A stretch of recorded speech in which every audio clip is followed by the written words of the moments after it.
Assalamualaikum warahmatullahi wabarakatuh. Alhamdulillahi rabbil alamin wa bihi nasta'in wa ala umurid dunya waddin. Wassalatu wassalamu ala asrafil anbiya'i wal mursalin sayyidina wa habibina wa syafi'ina Muhammadin sallallahu alaihi wasallam. Amma ba'd. Marilah bersama-sama kita panjatkan puji rasa syukur kita kehadirat Allah Subhanahu wa taala atas karunia limpahan nikmatnya, diantaranya nikmat iman wal Islam, nikmat sehat wal afiat, sehingga kita dapat berkumpul bersama di malam yang mulia ini Musholla Al-Azhar dalam rangka kajian rutin Jumat malam Sabtu ba'da sholat Isya, di mana pada malam hari ini alhamdulillah telah hadir di tengah-tengah kita guru kita Al-Mukarram Kiai Haji Ustadz Muslih Singgan LC. Yang saya hormati wabil khusus Al-Mukarram Ketua Umum Musholla Al-Azhar Kiai Haji Abdul Mudi Al-Ansori MA. Dan yang saya hormati orang tua kami, guru kami Bapak Haji Abbas Basari. Yang saya hormati Ketua RT 011 Bapak Wahyono Sohibul Wilayah. Dan yang saya hormati jamaah Musholla Al-Azhar, para ustadz, para kiai, para habaib, para ustazah, sepuh bin sepuh yang mohon maaf saya tidak sebutkan satu persatu, namun tidak mengurangi rasa hormat serta ta'zim saya. Marilah kita aturkan salawat, bertaburkan salam penghormatan kehadiran junjungan kita Nabi besar Nabi Muhammad sallallahu alaihi wasallam beserta para keluarganya, para sahabatnya, para pengikutnya yang setia. Ya insyaallah atas salawat yang kita kirim semoga kita mendapatkan syafaat dari beliau. Amin amin ya rabbal alamin.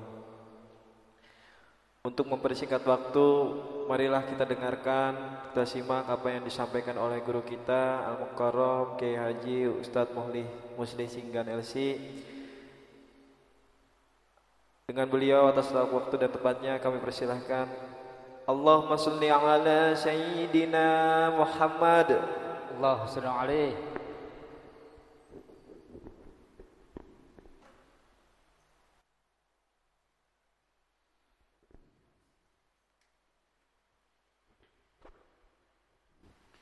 Assalamualaikum warahmatullahi wabarakatuh. Alhamdulillahi rabbil alamin, wassalatu wassalamu ala sayyidil mursalin wa ala alihi wa ashabihi ajma'in. Subhanaka la ilma lana illa ma 'allamtana innaka antal alimul hakim. Rabbi shrah li sadri wa yassir li amri wahlul 'uqdatam min lisani yafqahu qawli, amma ba'du. Fadilatul Mukarram Bapak Kiai Haji Abdul Muhdi Al-Ansari mata'anallahu bituli hayati. Para jamaah sekalian, para pengurus yang saya hormati, ibu-ibu yang saya hormati, Ibu Haji istri Bapak Kiai Haji Abdullah Ansari yang saya hormati. Alhamdulillah pada malam hari ini masih diberikan kesehatan oleh Allah Subhanahu wa taala sehingga dapat berjumpa, duduk bersama di rumah Allah Subhanahu wa taala Musholla Al-Azhar ini. Mudah-mudahan duduk seperti ini menjadi penyebab turunnya keberkahan dan rahmat dari Allah Subhanahu wa taala. Salawat teriring salam kita haturkan kehadiran Rasulullah. Allahumma shalli ala sayyidina Muhammadin wa ala alihi wa ashabihi ajma'in. Mari kita mulai taklim ini dengan membaca suratul Fatihah dengan harapan mudah-mudahan hidup kita ini selalu diberikan keberkahan oleh Allah Subhanahu wa taala. Dimurahkan rezeki kita, diberikan keberkahan, anak-anak kita menjadi anak soleh, keluarga kita menjadi keluarga yang penuh keberkahan. Ala hadhihi niyya wa ala kulli niyatin salihah إلى حضرة النبي المصطفى رسول الله صلى الله عليه وسلم. الفاتحة. أعوذ بالله من الشيطان الرجيم. بسم الله الرحمن الرحيم. الحمد لله رب العالمين الرحمن الرحيم مالك يوم الدين. إياك نعبد وإياك نستعين. اهدنا الصراط المستقيم صراط الذين أنعمت عليهم غير المغضوب عليهم ولا الضالين. Amin. Fatihah yang kedua, mari kita membaca Fatihah. Kita khususkan kepada keluarga besar Bapak Haji Abdul Muhdi Al-Ansari. Kita bacakan Fatihah. Aisyah Olivia Willy. Yang kedua Alicia Isabella Willy. Yang ketiga Bima Hamka. Yang keempat Dewa Hamka. Yang kelima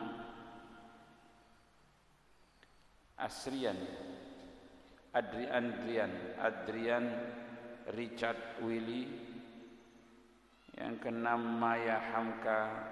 Yang ketujuh Ayu Hamka. Yang kedelapan Mashudi Hamka.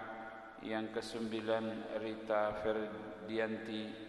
Mudah-mudahan semua yang kita sebutkan tadi, mudah-mudahan hidupnya diberikan keberkahan oleh Allah Subhanahu wa taala. Hidupnya sukses, bahagia dunia dan akhirat. Ala hadhihi niyyah wa ala kulli niyatin salihah wa ila hadratin Nabil Mustafa Rasulullah sallallahu alaihi wasallam. Al-Fatihah. A'udzu billahi minasy syaithanir rajim. Bismillahirrahmanirrahim. Alhamdulillahi rabbil alamin arrahmanir rahim maliki yaumiddin.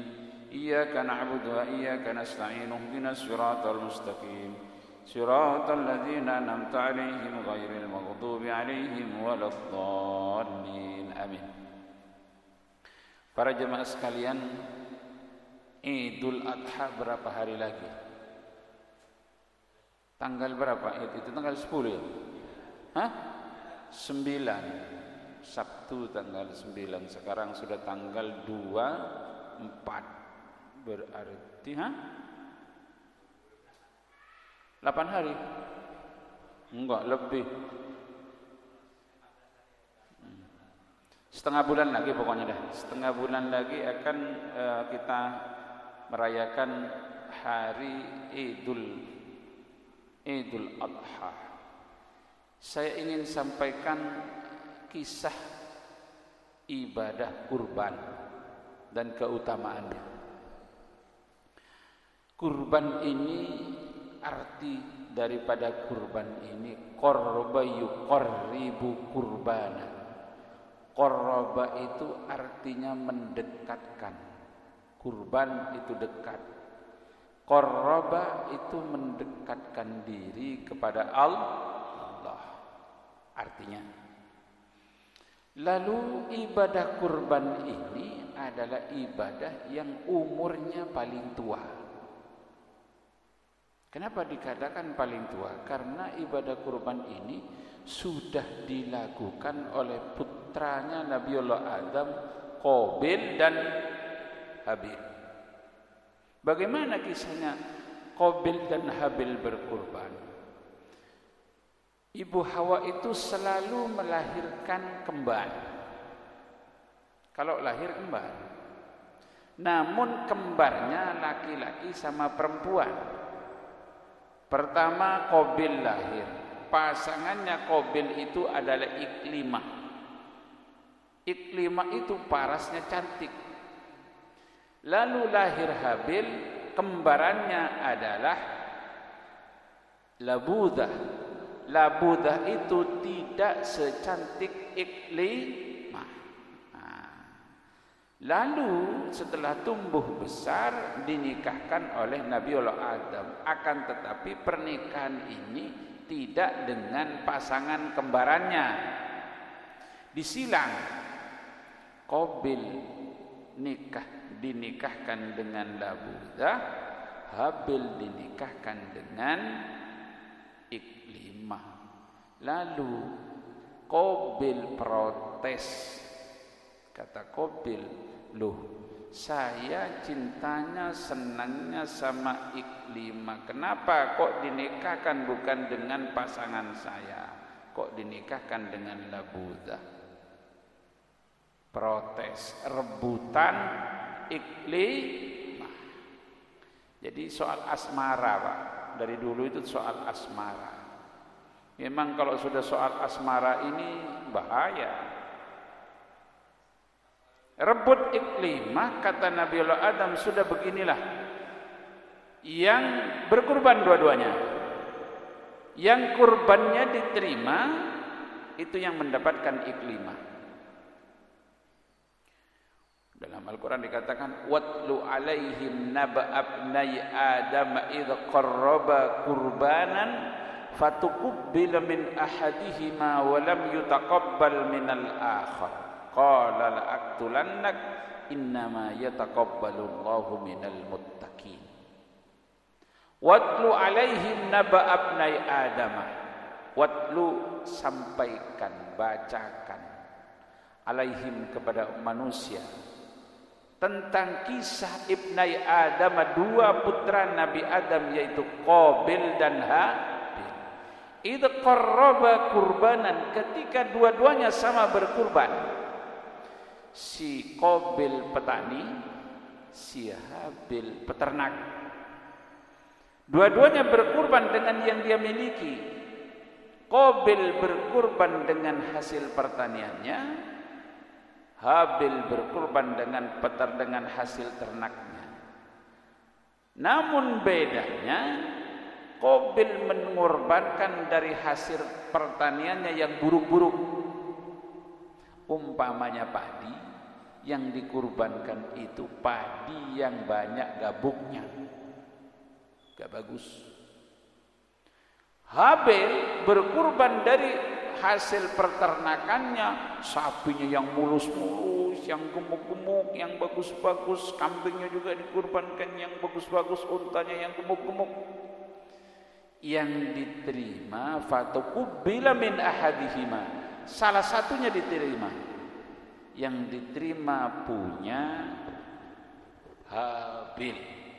Ketika yang diterima punya Habil, Habillah yang mendapatkan Iklimah. Terbakar api asmara Qabil. Qala la'aqtulannak. Baik, kalau saya tidak dinikahkan dengan Iklimah, la'aqtulannak, saya akan bunuh Habil. Ternyata benar-benar dibunuh Habil oleh Qabil. Coba Pak, baru berdua udah saling bunuh-bunuhan. Gara-gara apa? Gara-gara asma. Memang kalau soal ini Pak paling ruwet Pak. Terjadi pertama perbunuhan itu gara-gara iri, gara-gara asma. Kenapa Ken Arok membunuh Tunggul Ametung? Kenapa? Juga kasus asma, sama-sama mengejar cintanya Ken Dedes. Tunggul Ametung dibunuh oleh Ken Arok. Sampai Antasari Azhar yang dulu sampai di penjara itu, siapa yang Burhan? Siapa Den yang dibunuh? Nazaruddin siapa? Hah? Yang dibunuh ditembak di mobil itu gara-gara merebutkan cintanya pelayan golop Ani itu. Jadi kasus asmara ini memang luar biasa, Bang. Hah? Iya. Itu terjadi pertama. Kurban yang diterima. Nah, itu kisahnya kurban. Dilanjutkan oleh Nabiullah Ibrahim. Ini kurban. Nabiullah Ibrahim ini adalah seorang nabi yang sampai malaikat cemburu. Karena Nabi Ibrahim ini nabi yang diangkat oleh Allah sebagai Khalil. Khalil itu artinya kawan. kawan yang dicintai. Loh, kata malaikat, ya Rabb, kok Ibrahim itu manusia yang masih cinta dunia, kambingnya 12.000, kambingnya, sapinya juga ribuan, untanya ribuan, kok diangkat sebagai khalil, kok diangkat sebagai teman yang paling dekat, yang paling dicintai, kok bukan kami yang selalu taat? Baik, kata Allah, tes saja bagaimana cintanya dia kepada aku. Kata Allah, Nabi Ibrahim ini punya kambing 12.000, sapinya juga ribuan, untanya ribuan, memenuhi lembah. Akhirnya suruh tes kepada malaikat oleh Allah. Tes Ibrahim, bagaimana hambaku? Dites. Malaikat ini menjelma sebagai manusia. Wahai Ibrahim, boleh saya minta kambingnya? Silakan. Yang penting kau sebut nama Allah. Sebut nama Allah, ambil. Bagaimana kalau saya minta seperapat daripada milikmu? Yang penting kau sebut nama Allah. Ambil, sebut nama Allah.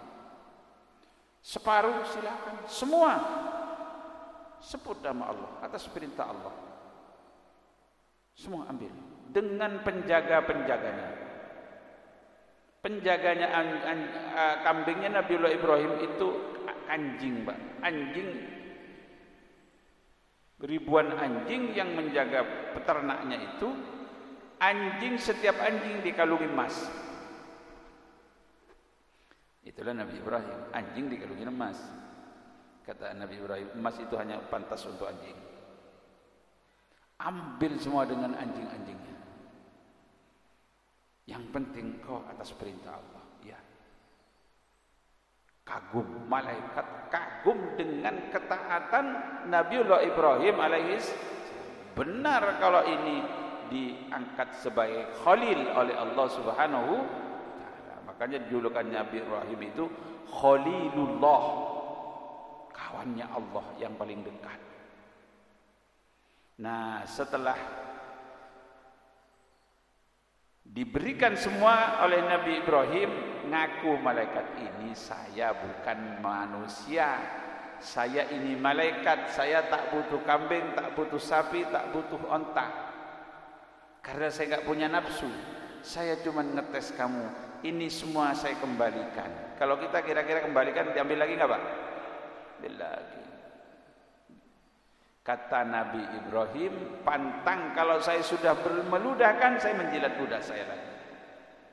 Ambil semua, saya enggak butuh, karena saya sudah berucap ini diberikan untuk Allah Subhanahu wa taala.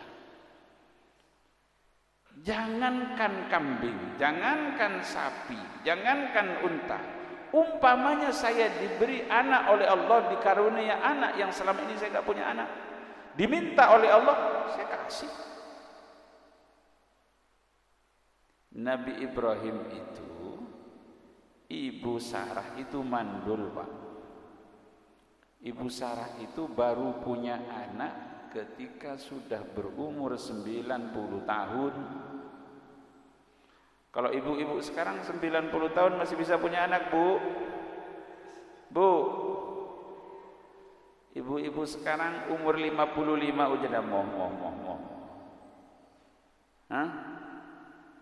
Ini Ishak, Nabi Ishak itu kelahirannya mukjizat.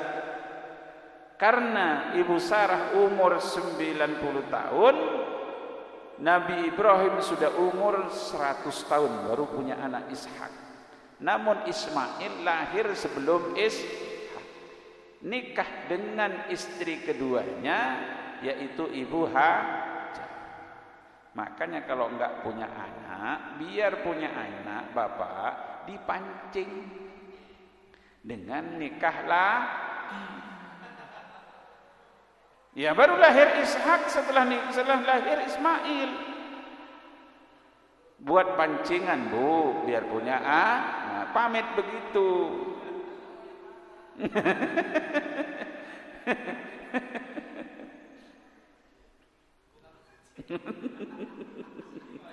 Ya kalau udah punya anak nggak mancing namanya, nggak setia sampean.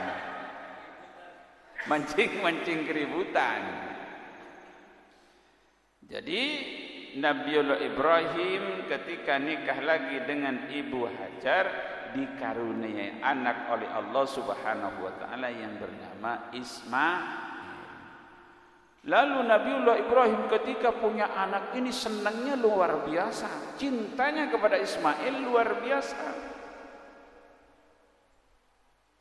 Nah, bagaimana enggak cinta luar biasa?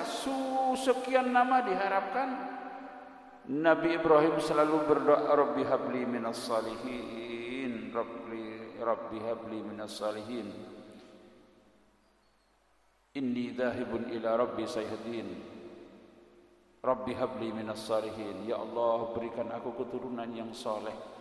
Ketika punya anak, Allah cemburu. Allah cemburu kepada Nabi Ibrahim seakan-akan cintanya Nabi Ibrahim ini berkurang dengan Allah Subhanahu wa taala.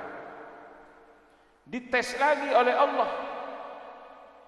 Ketika lahir Ismail masih merah, masih menyusu, oleh Allah Subhanahu wa taala diperintah dari Palestina suruh ke Mekah. Ya.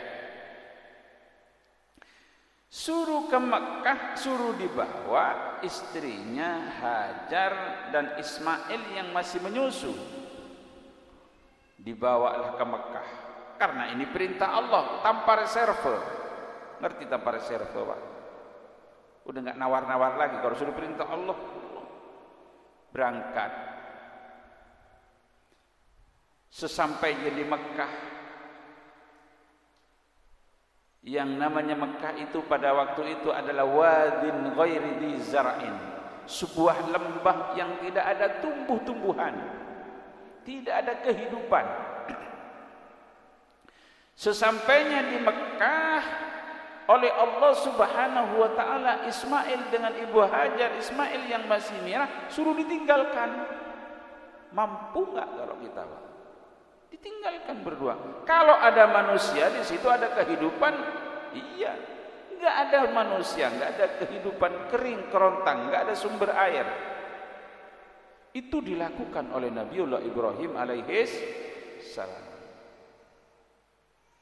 Ketika sampainya di Mekah diletakkan Ismail dengan Hajar tanpa bekal, hanya sebekal secukupnya, Nabiullah Ibrahim tidak tega melihat Ibu Hajar dengan Ismail yang masih menyusu ditinggal begitu. Berjalan terus menuju Palestina tanpa melihat lagi. Enggak menoleh. Dikejar oleh Ibu Hajar. Dikejar, bajunya ditarik. Kalau bahasa Betawinya, Bang, apa-apaan ini, Bang? Kok saya ditinggal di sini sama Ismail? Allahu amaraka bihada, wahai Ibrahim, apakah ini engkau meninggalkan aku dengan Ismail ini atas perintah Allah atau kehendakmu? Ya, kata Nabi Ibrahim, saya atas nama perintah Allah. Oh, Ibu Hajar bukan seorang wanita yang cengeng, yang dididik tauhid yang mantap oleh suaminya Nabiullah Ibrahim alaihissalam. Kata Ibu Hajar, apa jawabnya? Jawaban yang luar biasa. Berangkatlah, Bang, kalau itu atas nama perintah Allah. Idzan Allahu la yudayyi'una. Allah tidak akan membiarkan saya terlantar di sini. Saya pasti jamin oleh Allah Subhanahu taala. Hebat, Pak. Sampean coba punya istri, saya bawa ke tengah sawah sampean taruh tinggal. Kain-kain enggak? Iya. Ditinggalkan. Sudah mulai tinggal di sana. Nah, Ibu Hajar kehausan, Ismail nangis terus karena air susunya sudah kering, lama enggak minum, enggak ada air yang diminum. karena enggak ada mata air di Mekah pada saat itu. Akhirnya Ibu Hajar dari Bukit Sofa lari ke Bukit Marwah, balik lagi, sudah tahu enggak ada air, tapi enggak mau diam. Ibu Hajar tetap mencari sambil menggendong Ismail. Lelah menggendong Ismail, usaha terus, sudah tahu enggak ada air, sampai 7 kali bolak-balik. Akhirnya Ismail diletakkan. Ismail kakinya ini cangreng Madura acara kaca, gerak-gerak itu kakinya. Setelah Ismail gerak-gerak, ternyata keluar air sumber. Ketika keluar terus air keluar oleh Ibu Hajar itu, dibendung air itu. Bendung itu dengan mengatakan zam, zam, zam, zam. Zam itu artinya mengumpulkan, Pak, mengumpulkan. Akhirnya air itu dinamakan air zam, zam. Itu adalah berkah usaha seorang ibu yang yakin atas jaminan Allah Subhanahu wa ta'ala. Sampai sekarang mata air atas usaha Ibu Hajar itu diminum oleh muslim sedunia yang haji ke sana. Sumber Zam-Zam itu tidak habis.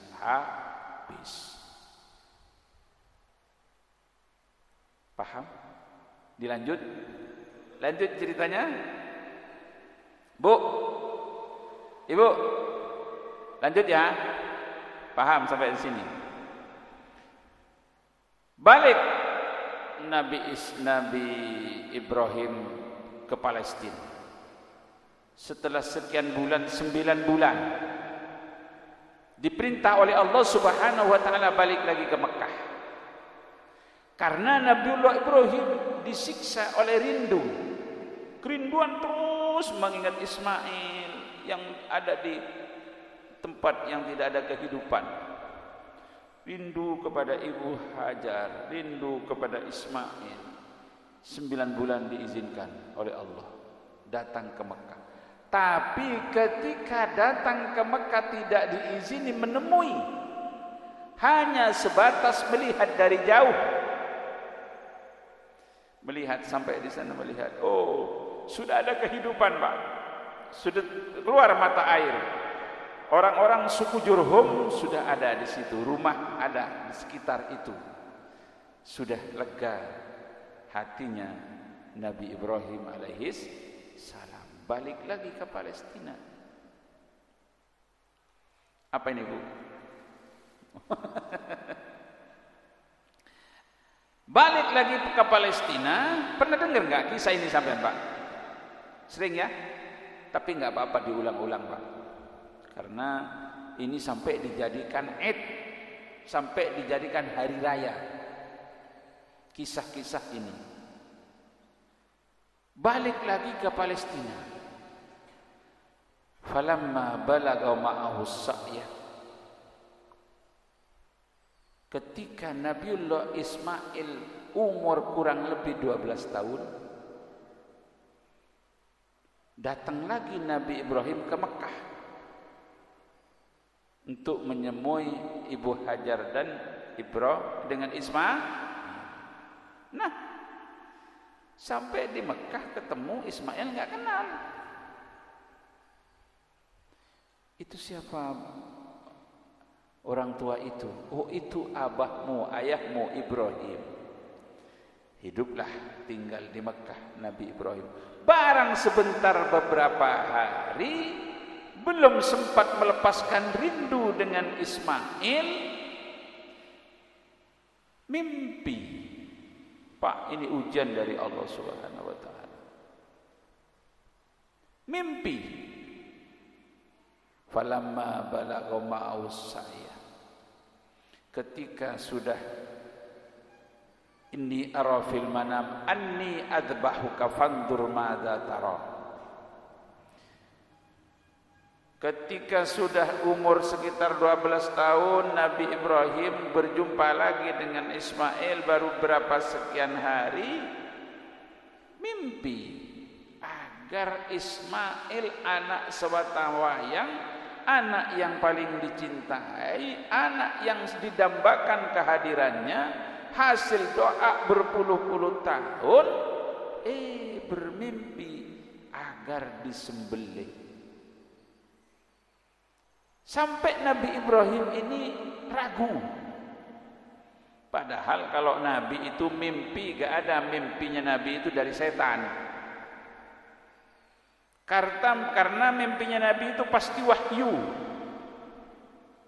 Sampai Nabi Ibrahim ragu. Makanya tanggal 8 Dzulhijjah itu Nabi Ibrahim bermimpi masih ragu. Namanya Yaumut Tarwiyah. Hari di mana mimpi masih ragu.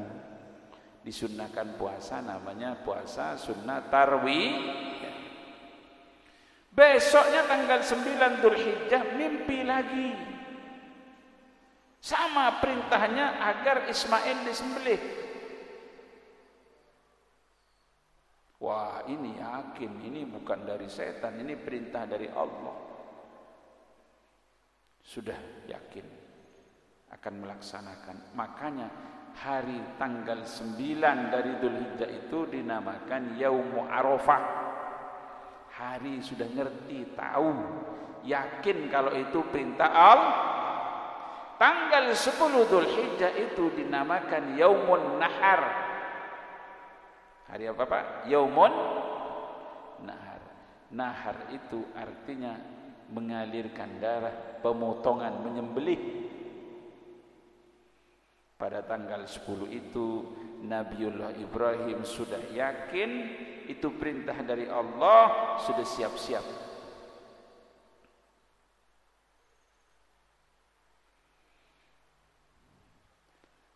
Berangkat Nabiullah Ibrahim dengan pisau sudah diasah tajam silet. Nabiullah Ibrahim sudah mempersiapkan tali sebagai ikat. Ismail sudah dimandikan, sudah dipakaikan baju yang bagus, dibawa oleh Nabiullah Ibrahim ke sebuah tempat. Nah, Nabiullah Ibrahim walaupun ini sudah perintah dari Allah Subhanahu wa taala, seorang ayah yang bijak, enggak langsung dipegang lehernya Ismail langsung digorok, enggak. Akan tetapi anaknya masih diajak berbicara, diajak dialog. Ya bunayya inni ara fil manami anni adzbahuka fandur madza tara. Ya bunayya, wahai anakku. Bahasa Arab Pak, bahasa yang paling ungkapan kasih sayang kepada anak itu ya bunayya. Kalau bahasa Jawa apa Pak? Tole, le, ya kan? Kalau bahasa Sunda asep, sep. Kalau bahasa Bugis bacok. Kalau bahasa Inggris com. Itu ungkapan sayang kepada com. Apa com? Itu ungkapan kasih sayang. Ya bunayya inni ara fil manami anni adbahuka fandur madza tara. Wahai anakku, sesungguhnya aku bermimpi dalam tidurku agar aku menyembelih engkau. Bagaimana pendapatmu? Kira-kira anak kalau enggak dididik dengan tauhid oleh ayahnya seperti Ismail, kira-kira mau dipotong saya. Kabur ngibrit, ya kan? Tapi Ismail karena sudah dididik oleh Ibu Hajar di tangan seorang ibu yang hebat, didikan tauhid yang mantap. Kalau sudah perintah yakin, kalau sudah perintah Allah enggak ada yang salah. Ya abati fa'al ma tu'mar satajiduni insyaallah minas sabirin. Ini seorang pemuda yang jawabannya penuh dengan tauhid. Wahai ayahku, If'al ma tu'mar, lakukan apa yang diperintah oleh Allah. Satajiduni insyaallah minas sabirin. Engkau akan mendapatkan putramu ini Ismail termasuk orang-orang yang sabar untuk menghadapi cobaan ini, ujian ini. Sudah siap ditelungkupkan Ismail. Namun sebelum dilaksanakan pemotongan, Ismail ada permohonan. Kata Ismail, wahai ayah, ikatlah tangan dan kakiku yang sekeras-keras mungkin, agar nanti ketika aku disembelih tidak bergelepar. Apa tidak apuk-lupuk begitu, Pak? Karena ketika aku nanti gerak-gerak bergelepar seperti itu, Abah akan merasa kasihan, tidak sempurna pelaksanaan ini. Yang kedua, tutuplah wajahku. Jangan sampai ayah ketika menghunjamkan pisau itu melihat wajahku. Karena ketika melihat wajahku nanti akan merasa iba dengan anakmu. Pemotongan tidak sempurna. Dan lepaskanlah bajuku ini. Salam kepada ibuku. Berikan bajuku ini kepada ibuku. Kalau sekiranya nanti rindu mengingat aku, biar dicium aroma bajuku ini sebagai kenang-kenangan. Hebat gak, Pak? Hebat. Nabi Ibrahim kalau sudah perintah dari Allah, permintaan dari anaknya sudah dipenuhi, langsung dihunjamkan itu pisau. Maaf, sebelumnya iblis masih menggoda, Pak. Ketika mau pelaksanaan itu iblis bergerak, beraksi iblis. Goda Nabi Ibrahim.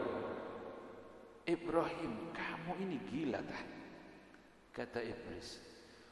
Anak yang semata wayang, anak sebagai penerus sejarah, anak tumpuan harapan sebagai anak yang mengambil tongkat estafet dakwah, yang engkau mohon kepada Tuhan sekian puluh tahun lamanya, Rabbi habli minas sholihin, giliran ada kok mau dipotong. Dilempar oleh Nabi Ibrahim itu iblis, sehingga menjadi sekarang syariat yang namanya lempar jumroh. Gak berhasil menggoda Ibrahim, datang ke Ismail. Ismail, kamu ini gak ngerti, itu abahmu bawa pisau, itu abahmu bawa tadi, kamu mau dipotong, masa diem aja, kabur. Dilempar lagi oleh iblis itu, datang ke Hajar. Loh Hajar, kamu kok enak-enak duduk di rumah seperti ini? Itu Ismail sama Ibrahim, anak mau dipotong. Dilempar lagi sampai lempar jumroh itu 3 kali ula usta'aqah. Jadi pelaksanaan ibadah haji itu adalah ritual daripada apa yang dilakukan oleh sebuah keluarga ini. Nabiullah Ibrahim alaihis salam dihunjamkan Pak pisau, gak mempan. Malaikat Jibril datang bawa seekor domba, maka dombalah yang dipotong, bukan Nabiullah Ismail. Qad saddaqtar ru'ya, Nabi Ismail sudah membuktikan tunduk patuh terhadap perintah Allah Subhanahu wa ta'ala. Itu kisahnya kurban. Memang pada masa Nabiullah Ibrahim ini adalah sebuah masa di mana Nabiullah Ibrahim lahir 18 abad sebelum Masehi. Di mana pada masa itu tradisi sudah menjadi tradisi di mana-mana bahwa yang dijadikan korban itu bukan kambing, yang dijadikan korban itu bukan sapi, akan tetapi yang dijadikan korban manusia itu sendiri untuk dijadikan sesajen, untuk dipersembahkan kepada dewa-dewa sesembahan mereka. Kayak di Mesir itu ada sebuah tradisi, setiap tahun gadis tercantik diceburkan ke sungai Nil, dikorbankan untuk dipersembahkan kepada Dewi Nil. Di Irak ada sebuah tradisi pada masa Nabiullah Ibrahim alaihissalam.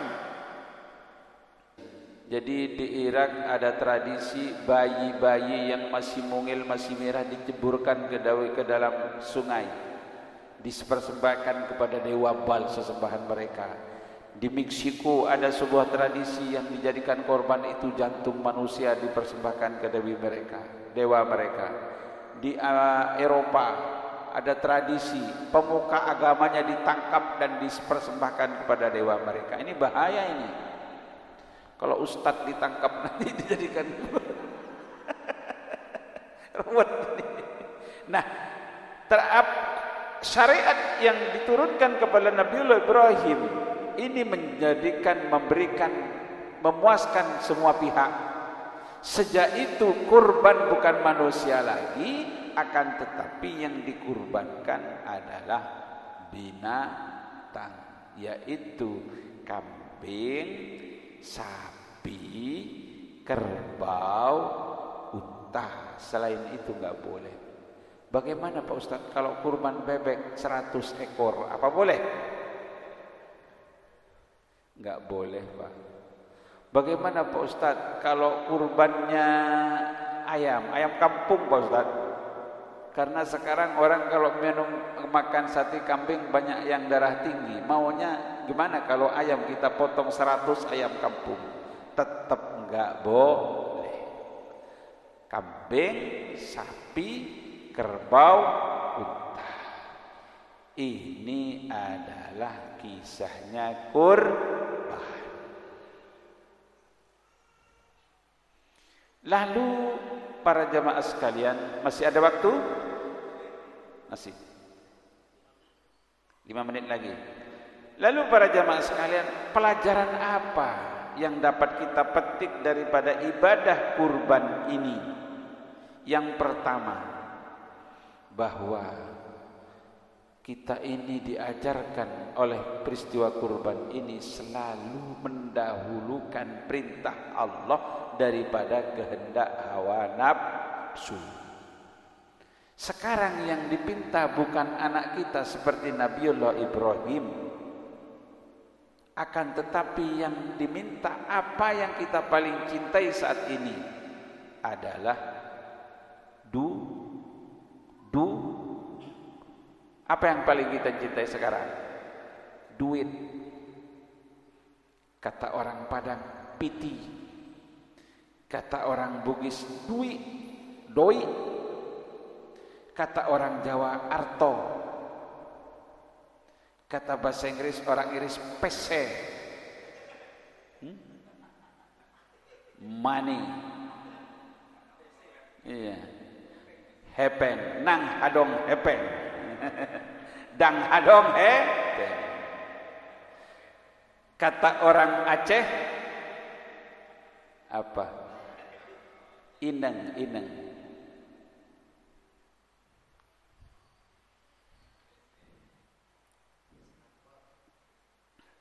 Kata orang Sunda apa? Hacis.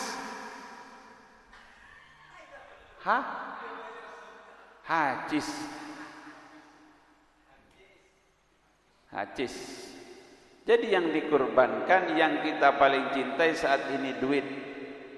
Agar kita kalau mampu di Idul Adha ini beli kambing. Hukumnya sunnah muakkadah menurut Imam Syafi'i, menurut Imam Hanafi wajib. Namun kesunahan itu sunnah kifai, sunnah kifayah. Artinya dalam tidak wajib perorangan. Namun kalau mampu per orang bagus.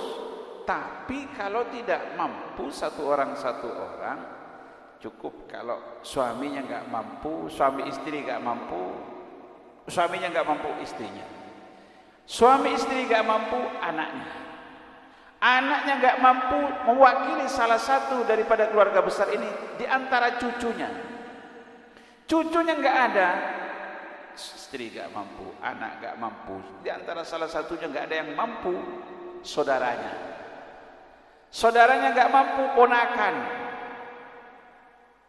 Ponakan nggak ada, paman.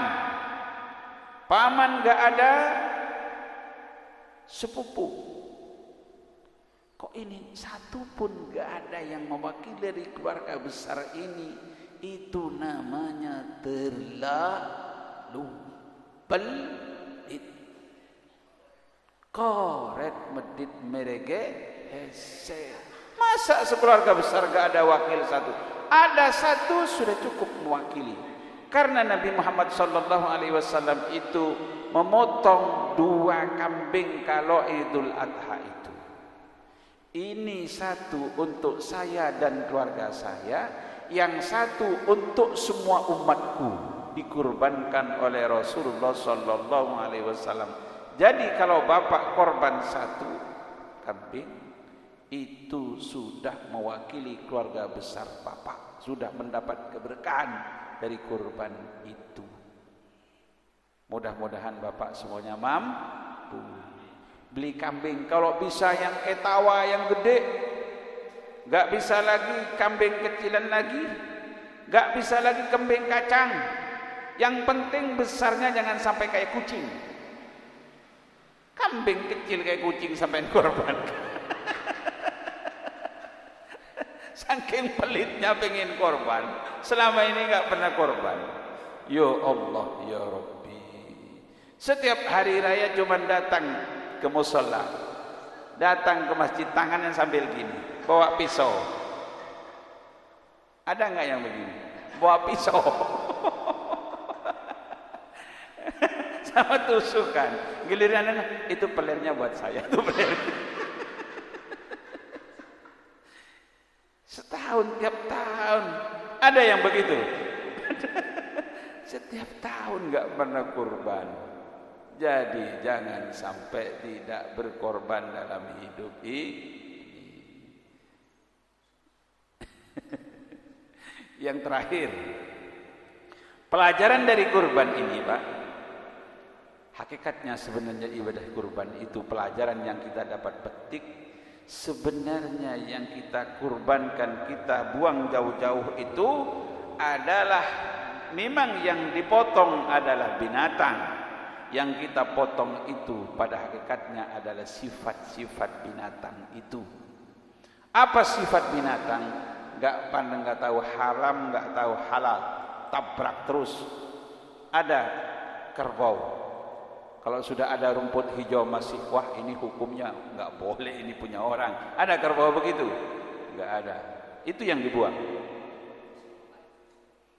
Ada sifat binatang itu culas seperti kancil, dibuang sifat culas itu. Ada sifat binatang itu adalah rakus. Binatang apa yang rakus? Semut. Semut itu biar kecil rakus, Pak. Dia menyimpan makanan yang cukup dimakan untuk 1 tahun.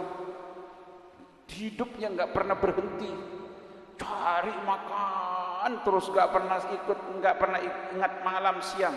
Sampean pernah lihat semut istirahat? Duduk begini semut. Gak ada, Pak, semut itu. Setiap kawan lagi semut itu. Setiap temu salaman. Ketemu salamannya. Di situ ada makanan, salaman. Makanya kalau ada makanan pasti ramai di situ semut. Di mana ada gula, ada semut rakus. Menurut sebuah penelitian, ada sebuah penelitian, Pak.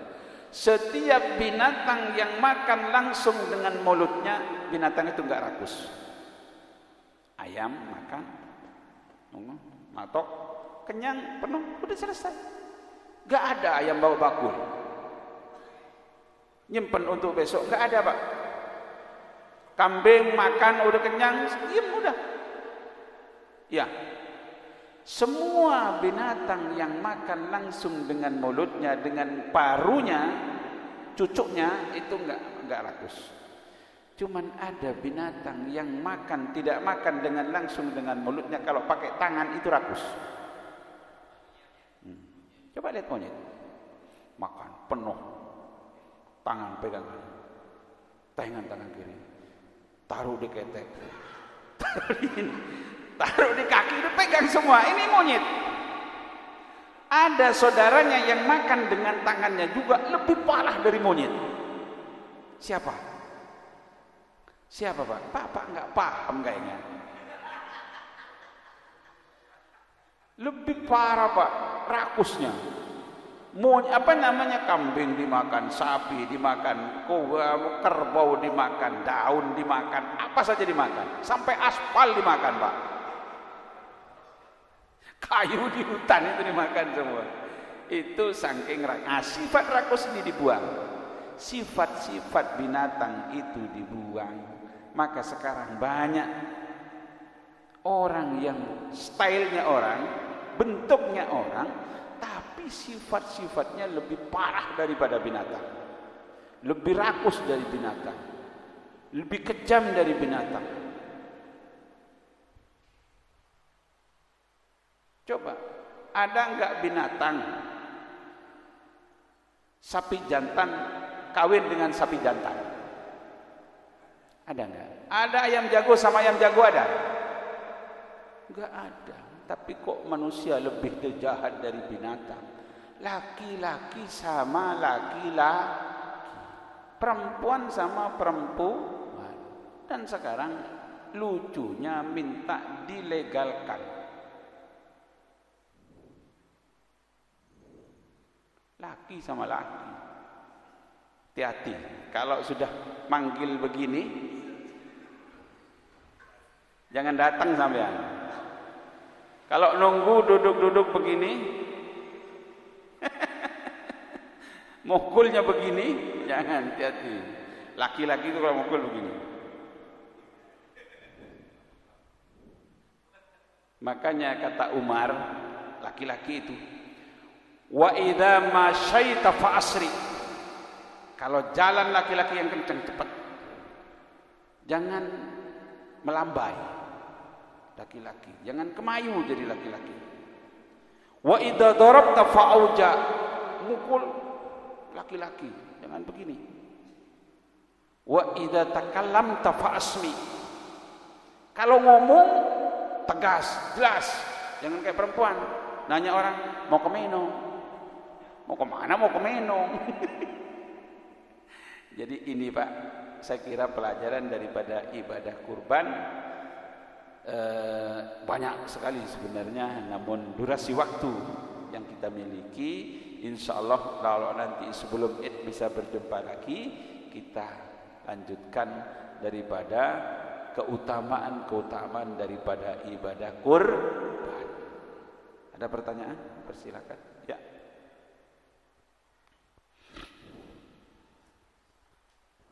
Bismillahirrahmanirrahim. Assalamualaikum warahmatullahi wabarakatuh. Waalaikumsalam warahmatullahi.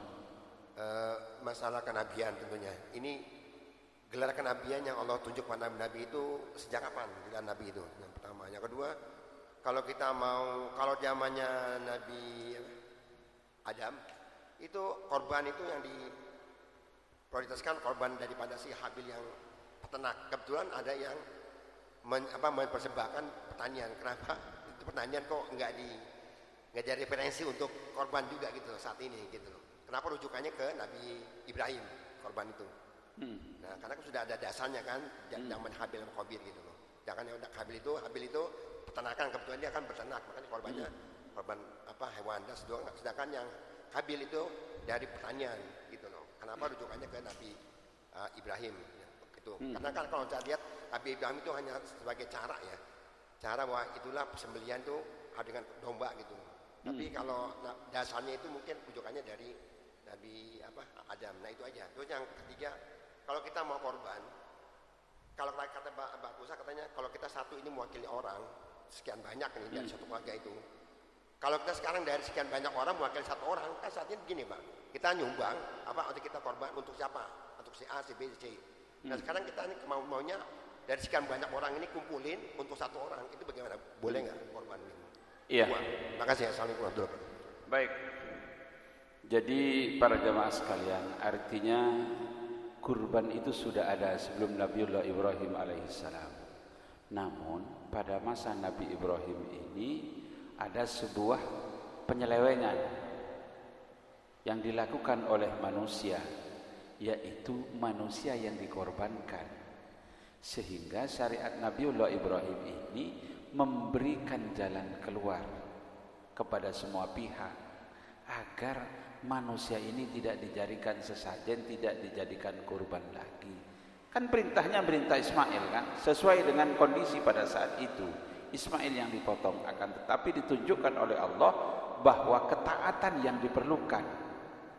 Allah tidak butuh la yanalullahu luhumaha wala dima'uha walakin yanalut taqwa minkum. Allah tidak akan menerima dagingnya, tidak menerima darahnya, akan tetapi yang diterima oleh Allah itu ketakwaan, ketaatannya, mendahulukan perintah Allah. Nah, korban yang dilakukan oleh Nabi Ibrahim ini adalah memberikan solusi yang dimana pada masa itu manusia dijadikan sesajen. Agar manusia tidak dijadikan sesajen, maka ditunjukkan oleh Allah yang dipotong domba. Paham ya? Yang kedua apa pertanyaannya? Hah?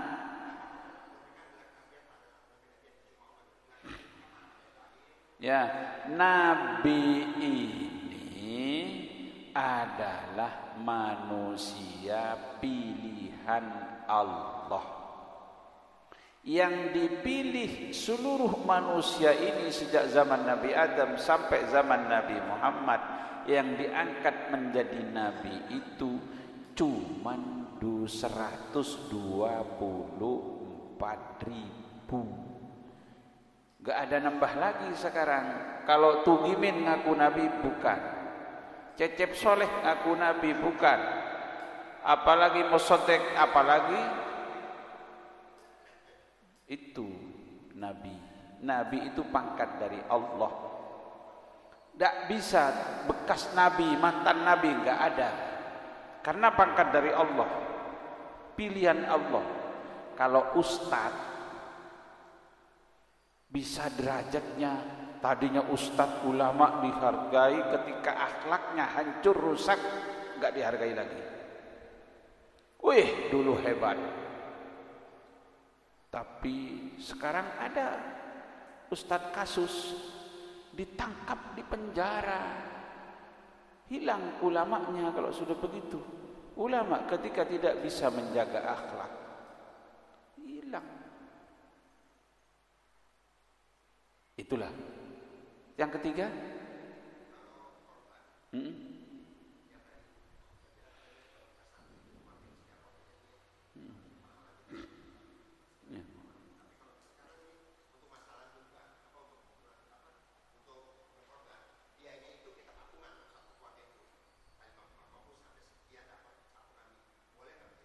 Iya, satu orang.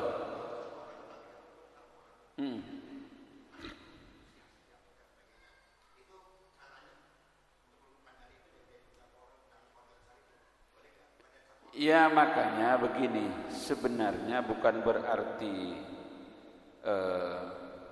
setiap satu orang harus satu korban, tidak. Itu loh. Dari satu keluarga besar itu ada satu wakil, itu kesunahannya sudah terpenuhi, sudah mendapat berkah daripada satu wakil dari keluarga itu.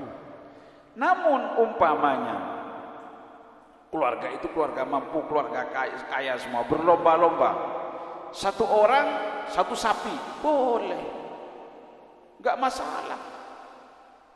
Itu batas minimal, boleh. Namun umpamanya saya katakan tadi, dari urut sampai bapak, sampai cucu, sampai sepupu, gak ada satupun, satu yang mewakili sudah cukup mendapat berkah keluarga itu dari satu wakil. Itu loh.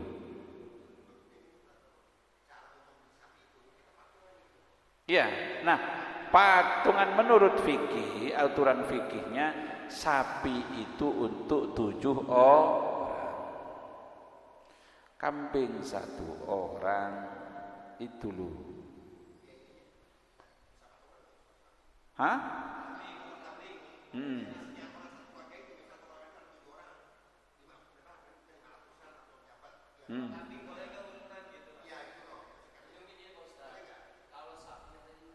Urunan ya.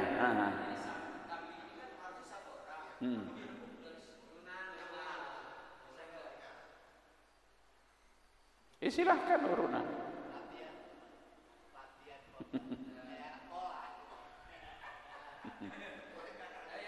Iya.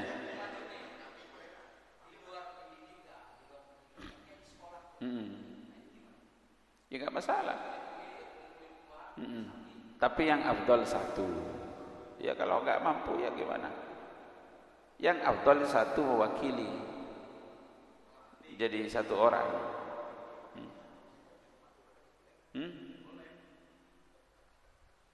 Begini, artinya para jemaah sekalian, kita ini dilatih untuk mengeluarkan apa yang kita cinta.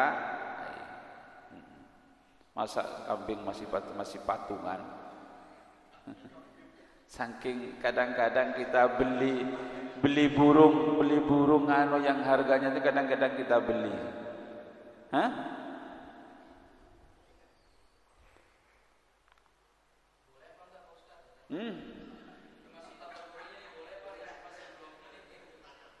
Ya silahkan kalau nggak mampu kerubutin. Tapi kalau mampu, yang afdol itu adalah sendiri. Kalau keluarga sepupu semua punya, ya silahkan beli 1 kambing untuk mewakili semua, nggak masalah. Kenapa?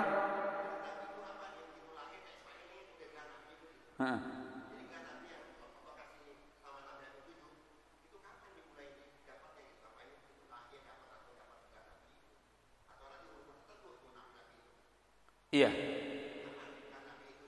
Nabi itu adalah pangkat dari Allah. Kapan diangkatnya? Kayak Nabi Muhammad setelah umur 40 tahun dengan dilantik, dengan diturun wahyu kepada Nabi Ibrahim. Nabi itu dengan diturunkan wahyu kepada dia, kepada Nabi itu turun wahyu. Ada yang syariatnya itu hanya khusus untuk dia saja dan beberapa kaumnya, dan tidak mempunyai syariat. Ada. Jadi nabi yang 124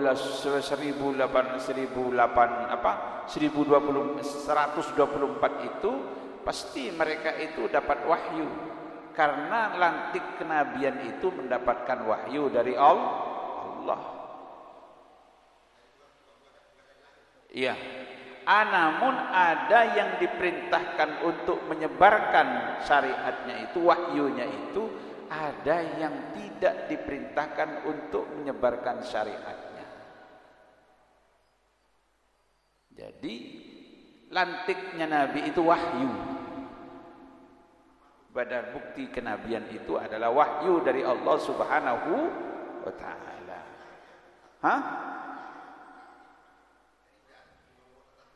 Nah, ada yang dibuktikan kenabian itu dengan mukjizat, ada yang tidak pakai mukjizat, hanya sebatas wahyu. Paham ya? Sudah cukup? Ibu cukup ya? Cukup? Ya. Mari kita tutup pengajian kita pada malam hari ini. Mudah-mudahan kita diberikan kesehatan oleh Allah Subhanahu wa taala, diberikan keberkahan hidup oleh Allah, diberikan rezeki yang halal dan barakah, sehingga pada Idul Adha ini kita bisa berkurban. Kalau tidak bisa berkurban, ada salah satu di antara keluarga besar kita ini ada yang berkurban, Jangan sampai menjadi kurban. Jangan rebutan daging kurban. Jangan ngumpetin daging kurban. Al-Fatihah. A'udzubillahi minasyaitonirrajim. Bismillahirrahmanirrahim. Alhamdulillahirabbil alamin. Ar-Rahmanir-Rahim. Maliki yaumiddin. Iyyaka na'budu wa iyyaka nasta'in. Ihdinas siratal mustaqim. Siratal ladzina an'amta 'alaihim ghairil maghdubi 'alaihim waladdallin. Allahumma shalli 'ala sayyidina Muhammad wa 'ala ali sayyidina Muhammad. Allahumma ij'al jam'ana hadza jam'an marhuma wa tafarruqana min ba'di tafarruqan ma'suma wa la taj'alna syaqiyyan wa la mahruma. Rabbana atina fid dunya hasanah wa fil akhirati hasanah wa qina adzabannar. Subhana rabbika rabbil izzati amma yasifun wa salamun 'alal mursalin walhamdulillahi rabbil alamin. Assalamualaikum warahmatullahi wabarakatuh.